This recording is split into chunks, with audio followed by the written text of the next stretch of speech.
so my name is David. I'm your presenter, or rather facilitator for today. We'll be covering what we call fly high, last long, managing transitions as leaders in this age of disruption.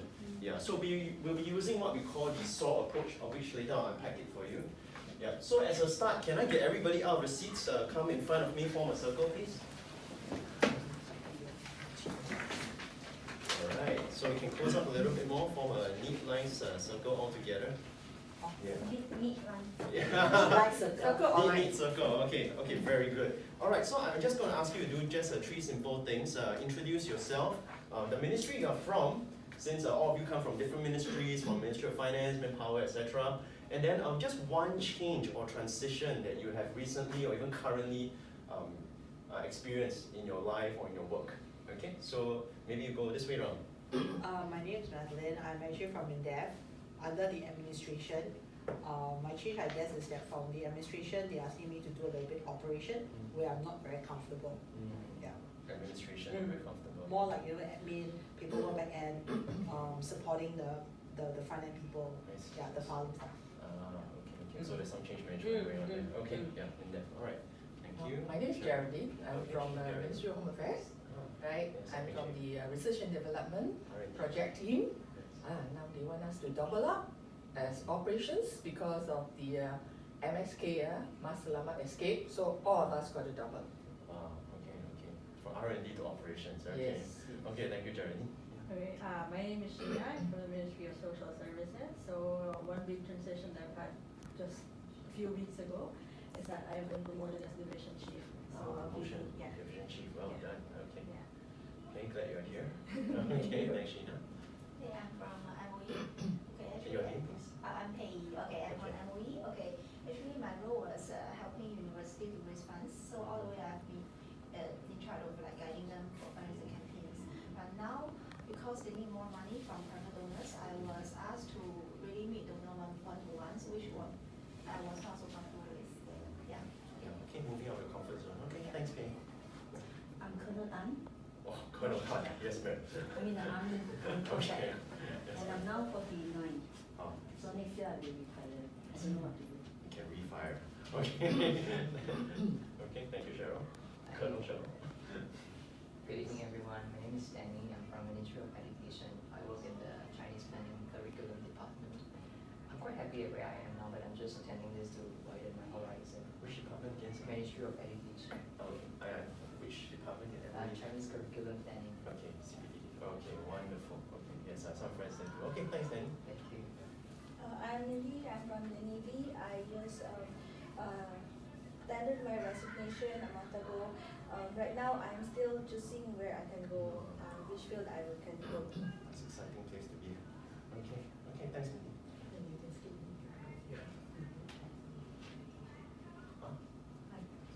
Sorry, I mean you can skip me. Sorry. Oh, okay. Oh, okay. Okay, Ken, thank you very much for that. You all can take your seats first. Yeah, I'll proceed to share a little bit more about myself as well. So I was previously also from MINDEF. So yes, Colonel Cheryl, we are all in force together before. Okay. Oh, is it? Since 8 years ago, actually I left the service, and I've been in the midst of many transitions, and bulk of which was involved in learning transformation projects, be it for MINDEF itself, for STB, I work with them as well, to help the tour guides, and then all the way to professors as well in the university. Alright, so change is afoot. One thing that we always say is that the only thing constant is change. Change is the only constant. And all of us in the government or in the government before have seen this happening. In fact, what I've seen is that now they are even redefining, or rather we are redefining what ABC really stands for. It's like my child. A is no longer just for Apple. A really is for AI, artificial intelligence. B for blockchain. C for cloud. And D, data, big data, right? All the migration projects going on. And so, interestingly, just a week before preparing these deck of slides, which I've just revised, this came up, recent STAC conference. This is a whole of government initiative. So all across the ministries, change is afoot, and change in terms of machine learning, AI, blockchain, all these, and it is very prevalent. In fact, The government, the CIO himself, Chief Information Officer himself, is saying that let's think entrepreneurial, let's think startup culture across the entire government sector. Alright, so how is this relevant to us? We are here in this age of disruption. It is not going to go away. In fact, it's going to intensify. But we are here as leaders. All of you are leaders in your own right. Right? And each of you, many of you, in fact, all manage a department, people report to you, you do the appraisals for them. And so in this workshop, I'm sure you have many expectations coming here. I want to be a good steward of your time. Yeah. So maybe you can just share with me. Just now we have talked to each other. Now I just want you to just talk within your group as well. What do you hope to learn? Some of these expectations. Then from there, I want to hear you out as well. Yeah. Can you just do that within your groups right now? Just give it a couple of minutes. Just talk to your neighbor, left and right, front, back. Yeah. What do you hope to learn from this workshop to fly high, last long, manage transitions in this age of disruption? Manage transition. Expect and be prepared. Expect The to Expect find prepared a for the changes. better Because you can place to you expect transition. this is that you prepare, and because by expecting this is why we can cause for yourself are prepared. So any changes you can fire.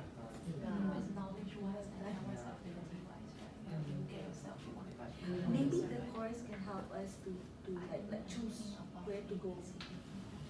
Because he mentioned just now artificial intelligence, blockchain. I'm thinking about technology also. Maybe you could discuss about technology. Is it because they want to keep Government keep changing. Then blockchain. new kids on the block. The old kids got kicked out. Okay, so let's round it up a little bit and then I'm going to hear from both your groups. Okay. Okay, maybe we begin with this group. Is that alright? Yeah. Okay. Yeah. No, we were talking about why change. Is it because there are new kids on the block, so the old kids got to be kicked out? So the old kids got to be changed. Alright. So is it what is happening across? I see. Yeah, that's interesting. I will know. That's so interesting. We just mention ourselves. Maybe we bring it back for a while. The question here is what you hope to learn from this workshop. So what are some of the expectations? Can I hear from you on that? Be prepared. Okay, being prepared. What else? Being prepared for change. Okay, change being the only constant. And how What to else? equip ourselves with the necessary knowledge and the capabilities. Okay, capabilities. Being prepared. Okay, Sheena, how about yourself? Same thing really, to prepare ourselves against disruption, because it seems to be the buzzword now, what disruption is. Okay, yes, disruption. Good. How about this group over here? Yeah, some of your expectations. Yeah, Mindy yourself. Oh, just now we were like discussing, we want to, we're thinking that you will help us to transition easily to a different career. Yes, we will be sharing a roadmap along the way. Yeah, some step-by-step process and handles that can help you have a path. Yeah. Okay, can do. This is a summary of the learning objectives we will be covering, basically 5 of them. The first one is really about how we can identify the symptoms of potential burnout. I think this is something that we all need as a whole approach towards our life. Stress, burnout, all these are inevitable, especially in a very hardworking Singapore, right? And the government as well. But at the same time, we don't want to go to a point whereby we are like elastic band and then we don't know our limits and then we go burst and then we can't be tracked anymore, right? We want to know when we are being stretched and then know how to come back. Okay, so I'll be covering some of those aspects and we will describe for yourselves at least 3 of these possible solutions, not just to identify, but once you identify it, what do you do about it? Okay, so we'll be covering that as well. The third thing will be something also very interesting. We'll be looking a bit more reflective to come up with an individual challenge statement. So for example, Mindy right now in a scenario whereby you're looking for opportunities beyond the government service. How do you go about that? You need to articulate that first, right? So that becomes like a problem statement or a challenge statement. Then from there we can move forward, which is LO4 and 5, whereby you create a personal plan of action. I'll be running you through what is the SOAR approach. We'll unpack that in a while. And then later on, in your groups and in your pairs, you'll also be able to review and get some feedback on that. Is everybody okay? Any questions on this so far? No? Okay, great. So with that, I want you in your groups now also share with me some of the house rules. So we're going to do some co-creation of house rules. because we are going to get into quite detailed specifics and get quite even personal. So things like, for example, confidentiality will be one of the house rules you want to consider. So why not, in your same groups, can you get up and use the two boards on my left and right, and then you can write down some of the rules that you want to see happen throughout the course of the time we are going to spend together. Yeah, come, let's move.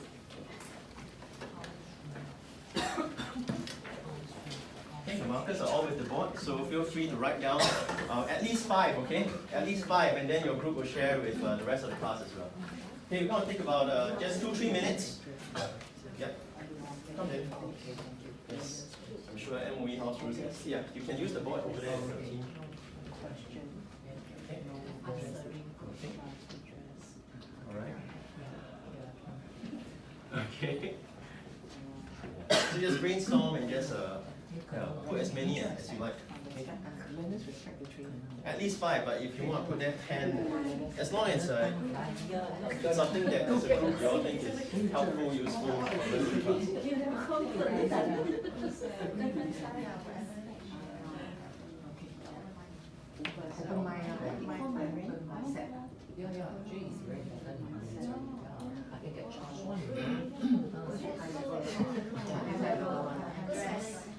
Address properly. Right. Miss Jennifer. What do you mean? Remember, these house rules are to be contextualized for the participants for today. Yes. Sorry lah, cannot lah. But respect lah. Respect. That's okay. Okay, so we're going to round up. Okay. One last minute. Then you'll be sharing for your group. Just appoint one representative, please, to be sharing on your house rules, and then from there we'll consolidate. Because respect is very big. So for your group, So I'm thinking like respect boundaries also. Okay. If there are some things I don't okay. share. So this one is about the person. Okay. Alright, for Jennifer's group, we'll be sharing. Danny. Okay. Why are you laughing? You have been volunteered. They love you so much, really. Oh, thank you. You have a gift for giving rapport, I can tell. Okay, so Madeline's group will go first, and then Danny, you just stand by, okay? Certainly. Yeah, alright. Yes, Madeline. I guess that our team has actually felt that we need to be acknowledged from the learners, and also when we ask questions, I think there's something about being addressed. Maybe on the spot, or maybe not, but at least it's being addressed. Okay. Respect, I think it's about two-way. We are all working adults and seniority in it. I think we are here to learn with open-minded, and I think we do know that I think silent mode is required. Of course, like certain time is busy. You will see us just excuse ourselves out the room. That's all. Yeah. Okay. Good. Alright, so I think. So before we go on to Danny's group, maybe we just want to acknowledge, like what she has mentioned as a house rule. Is everybody okay with this? So each questions, yes, we will be able to acknowledge and be able to, as a class, see how we can address it together. Okay, so this one is definitely a goal. Mutual respect, yes, all good to go for this one. Yes. Open mindset, yes. Alright, so we're going to be exploring alternatives in the SOAR approach. So yes, we definitely need to adopt this. Silent mode for a handphone. Everybody alright? Yeah. But of course with a disclaimer that if you have emergency calls, please proceed to take it outside. Okay, without disrupting the class. Alright, Danny. Thank you. Now let's hear from you. That group shared the same sentiment as us.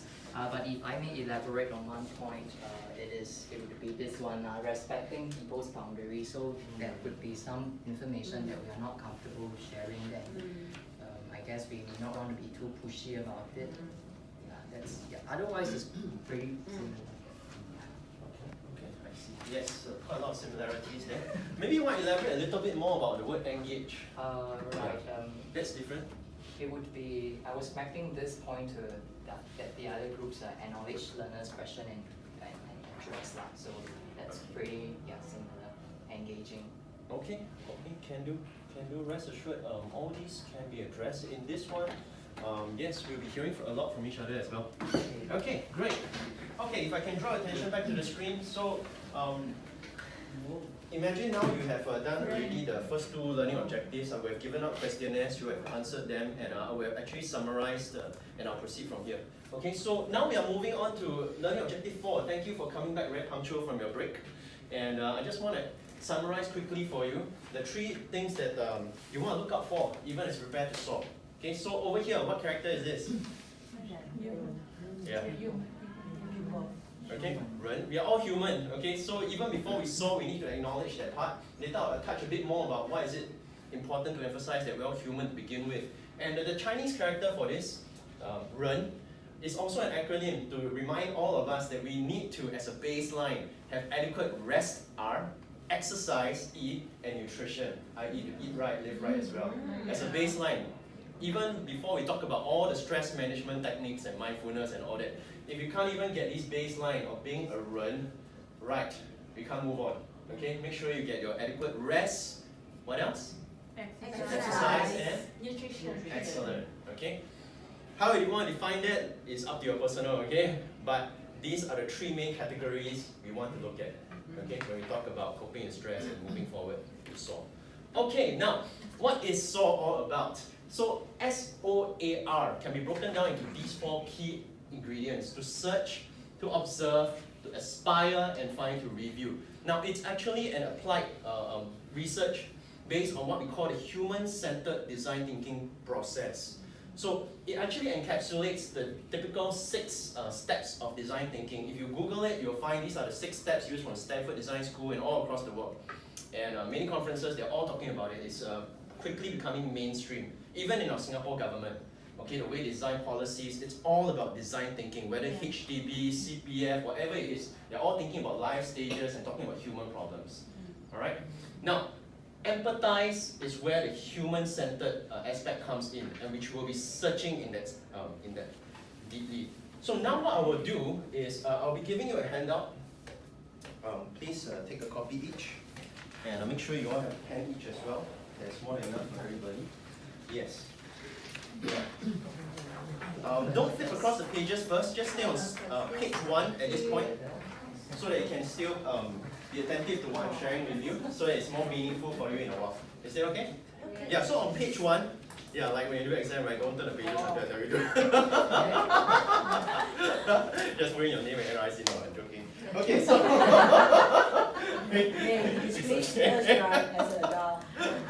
Okay, but this is serious learning but with fun, okay? Now, can I just quickly ask you, okay, maybe I'll ask you Danny first. What do you love? Anything? Yeah. Eating, sleeping, no lah. Be creative. No what? lah. I know. I don't assume. I'd like to hear from you. I love good food. Okay, you love good food. Okay. Mindy, how about you? What do you think you are good at?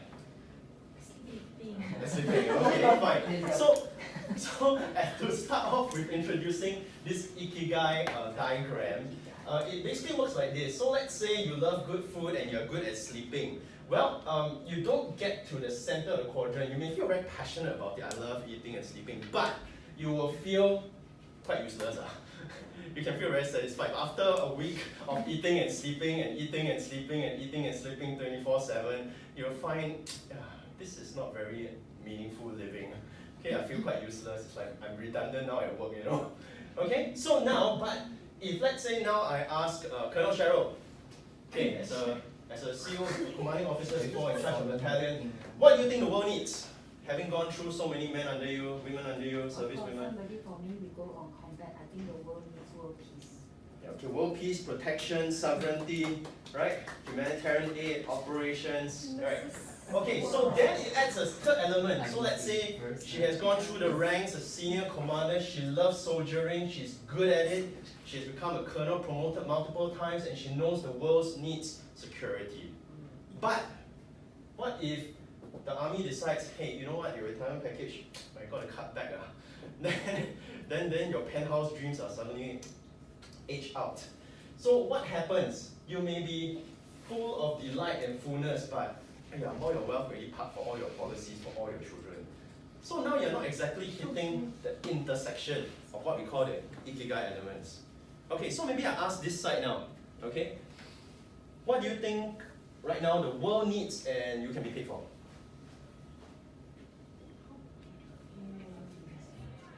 Okay, you can think beyond the government service. Okay, don't need to be confined within it. All right.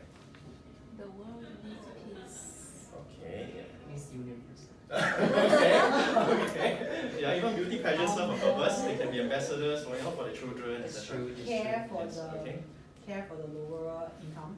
Okay, the marginalized, the lower income, okay. That's what the world needs, right? They are often, the income divide is always so apparent in every single country, even the first world countries like ours. But are people willing to pay for it? You know, let's say you start up an NGO, and there's still a lot of fundraising to be done, correct? Yeah, like what Pei mentioned, the fundraising is so challenging. She's seen the day in, day out doing the fundraising. It's not easy at all. Okay, so now I have a question though. What you can be paid for?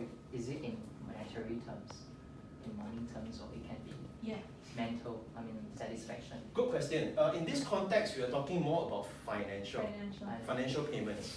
You can be rewarded in many ways. I agree. But over here, I think in specific, we are talking about financial incentives. Right. Okay? Yeah, because if you can do all these three, but you don't have the financial incentives, basically you will be comfortable. Where's this? You will be basically without excited, complacent, but you are uncertain. How long can I carry on this NGO, for example? There is a question whether is it sustainable. Yeah. All right. Yeah. So now in your handout, if you turn the page, you'll find an example written there for you. Okay. And the second table is where you can quickly fill in. I know if you really want to do it, you should go down to the East Coast Park, sit by the beach, and then really reflect what you really love, what makes you excited, and then what you're good at. You have somebody to tell you about it. And you have a spouse tell you what you're good at, and then maybe what the world needs. You have been reading up about what's happening in Sulawesi, in Palu, and you want to go there and go and help out. Yeah. But then you also need to ask yourself, so what can you be paid for? I mean, I'm sure right now we are all thankful for our secure jobs, but at the end of the day, is that all we want? Okay, so this table will basically help us articulate. There are a few columns to it. The first one, basically you write down what are your key considerations. For example, I gave an example for the first one, what I can be paid for. So I'm considering, am I able to pay for my bills, financial stability. The weightage there is how high do I rank this right now in my life? Because all these are important to us. Every one of these 4 things are important, but how important? Maybe for you right now, financial is number 1, 100%, because I got loan shark after me. Okay, fine. But let's say you don't have a loan shark after me, you've been ignoring all those SMSs telling you to take a loan. Okay? You've been deleting them and blocking them, and they have no problem like that in your life. Then maybe your weightage would be more of, I want to go do small mission trips, humanitarian aid, and that will weigh a big 50% for you right now. And you want to take a sabbatical. Okay, so that would be a primary consideration, and you will weigh that really high. Okay, but what is your driver? So for example, I give another driver for passion. Okay, what I love. I want fulfillment. That is my driver, fulfillment, right now. Even while working, I want to find a way to achieve this balance. Okay? And then the implication. So that one's relatively straightforward, so I use the last one again. If I'm passionate about it, I can then look forward to my work. I won't dread going to work. I can be intellectually engaged, I can be sharp, I can be thinking, I can be emotionally, bring my heart there and giving my all to my work as well. Alright? Yeah, so just take a while, just fill it up. I won't be asking you to share, but yes, you can talk to your partner. That's the purpose of coming here to this workshop. Otherwise, we can just do it via book format. Maybe next time I'll do it online format. But we are here in a class, so talk to one another, share openly, candidly. We're in a safe environment.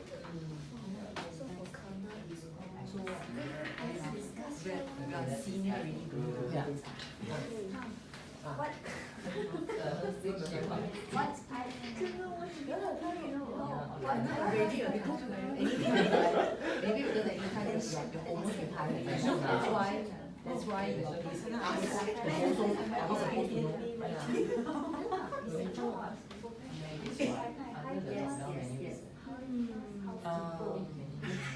Vijay? Okay, yes, you have a question. Yes. Well, probably, anytime, we're just thinking about SOAR. She's almost going to retire, so is it that at a retired age, and we are so senior, we have all the qualification and experience, how does this actually, Now, that's a very good question. Okay, maybe we open up the rest of the class also. Hi, okay, everybody, we have a question over here. So she's asking a very good question. Why is she even having to do this right now? Okay, meaning to say that she's feeling that she's already at the later second half, what we call the second half of life.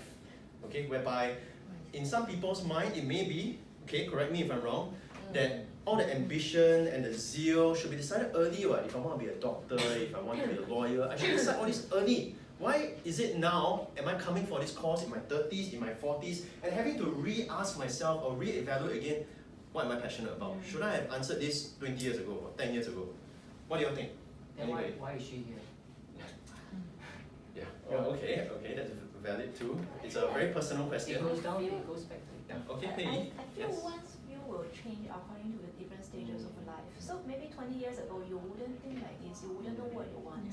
Yeah, and you know, yeah, it's never too late to start, to plan something, I feel. Yes, never too late to start. Excellent. Okay. Does this address your question? Yes. Okay. Okay. Thank you, Geraldine. Thank you, Peggy. All right. So moving on, because of the essence of time, I just want to share 5 things unique to you. Okay, because what you love and what you're passionate about, sometimes people come to this workshop with a lot of baggage. They are thinking with a lot of limiting beliefs, the way I call it. But when you come over here, I hope you come refreshed to remember that all of us are unique. And like what Pei mentioned just now, we all go through various stages of life. There are people who speak into our lives that we are not even conscious about. Sometimes we say things negative or even about ourselves and we are not even conscious about. But allow me to speak something positive into your life right now. You are unique. Why do I say that? Your thumbprint is unique. Your eye print is unique. Your heartbeat is unique. Your DNA is unique. Your footprint is unique. Okay, all of us are unique. And we have much more to be discovered. Now, I want you to also tap on your previous transitions. Okay, so moving forward, we don't want to just take experiences at face value. We need some time to process, and this is a good time as any. So if you can turn the page now to the third page. We are now going to transit, okay, we're managing transitions here together. We are going to transit from search to observe. So what are we observing? So we are observing what are the key lessons learned before, and what are the mistakes to avoid. So for example, when I transited from my last career switch, I was a bit too rushed. I wanted to make sure the financial security component was, settled because I was the breadwinner. I got a younger kid coming in second. Okay, so I'm married. I'm no longer single. So that was like my key consideration. But looking back, that may not be the wisest choice because I was burnt out too fast. I had too much to prove. Yeah. So perhaps for you, it may be something different. So reflect back and kind of articulate some of this for yourselves. Use this time to process it. Key lessons learned. Mistakes you want to avoid when you manage your next transition. Okay, yeah, maybe just give a couple of minutes to do that.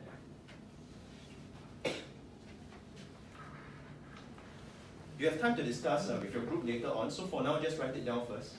Okay.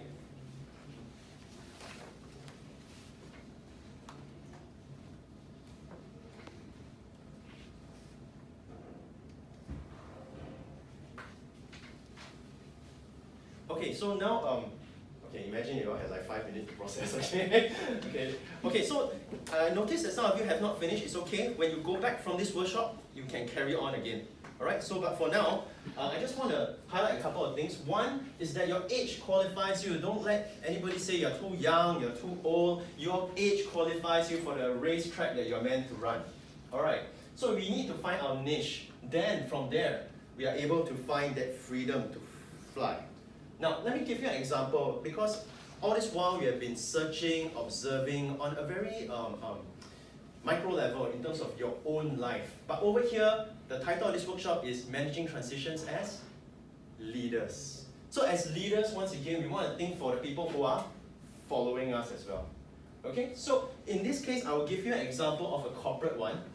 Over here, when they search, when they look through their ikigai, okay, they may not have said it, this is my ikigai, but they are nonetheless doing the same. Okay, so this is basically an example of students who have actually signed up for this course and they're now part of this organization that call themselves Entrepreneur Design for Extreme Affordability. So from here, you can kind of deduce that, okay, what they are loving or what they're passionate about is design. What they're good at is being entrepreneurial.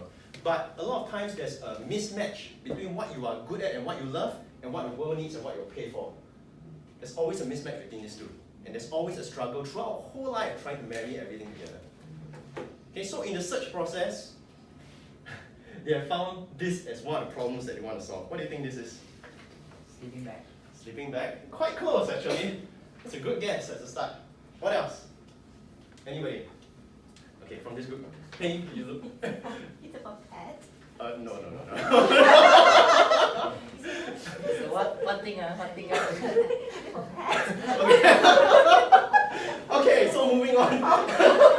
Okay, let me give you a hint, okay? Let me give you a hint. So this is what they have observed, okay? So the need here, if you look at the baby, in third world countries, in developing countries, right, there are as many as 20 million babies who are out of reach of incubators like this. An incubator like this in any country all around the world can cost more than 20,000 USD. And many of them are born far away from them to be incubated once they come out of the mother's womb. So over here, their aspiration, which we will be doing in a while, is to explore alternatives. How do I make this using entrepreneurial design to make it so affordable even for third world countries? Okay, so again, they are thinking as an organization to solve a problem that is not even their own, so to speak, but external. Okay, but of course they solve it internally first to be able to articulate this as the solution. Okay, so once they have aspired, now this is the review. They need to test, they need to prototype, make sure the baby is really warm. So it's basically the idea of recycling heat pouches, packing it into the mini sleeping bag for the baby to keep it warm. Because the challenge is in third world countries, electricity cannot be taken for granted. You don't have electricity, you don't even have water sometimes. Okay, but how? Okay, so this allows you, in a very cost-effective way, bundle the baby, heat the pouch, put the water in, keep the baby warm, the baby survives. Even if it's premature, even if it's low weight.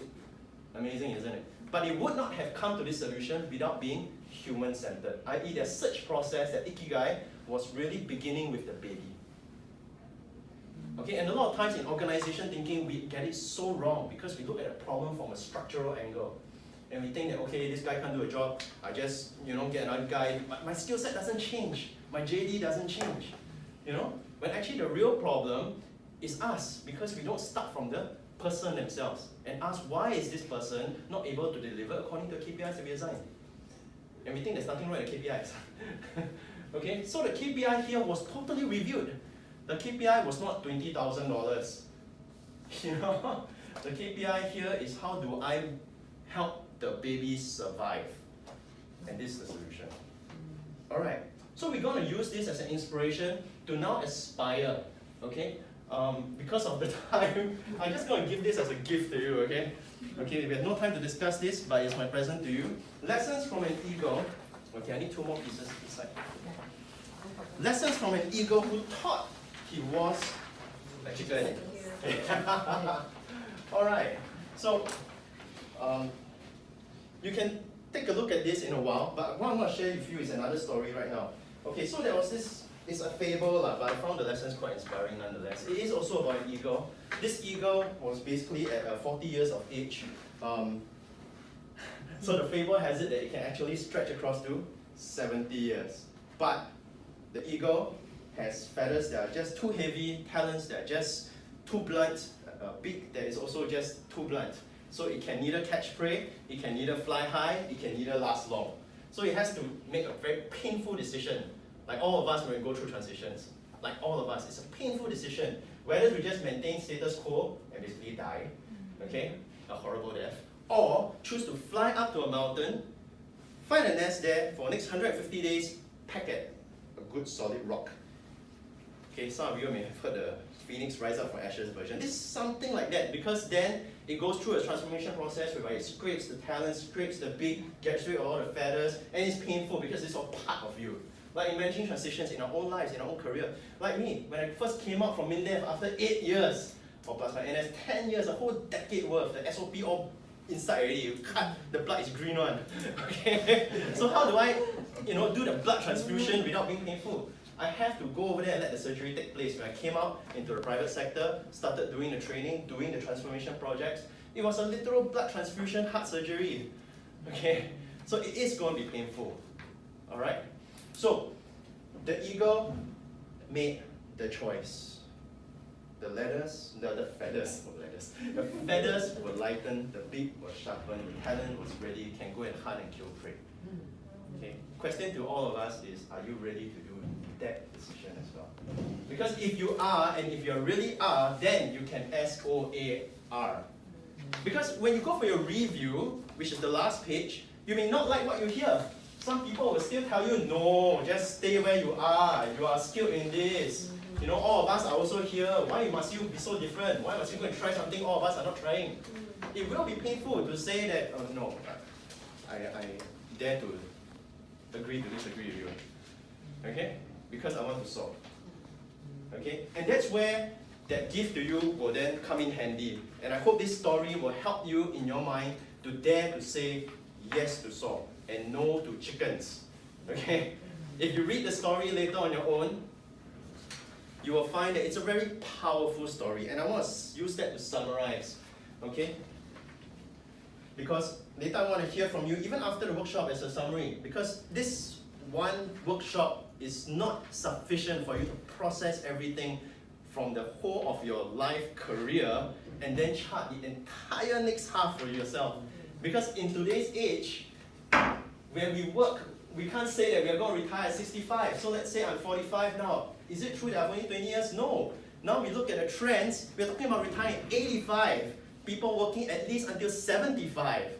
So we're talking about a 50 to even 60-year work life.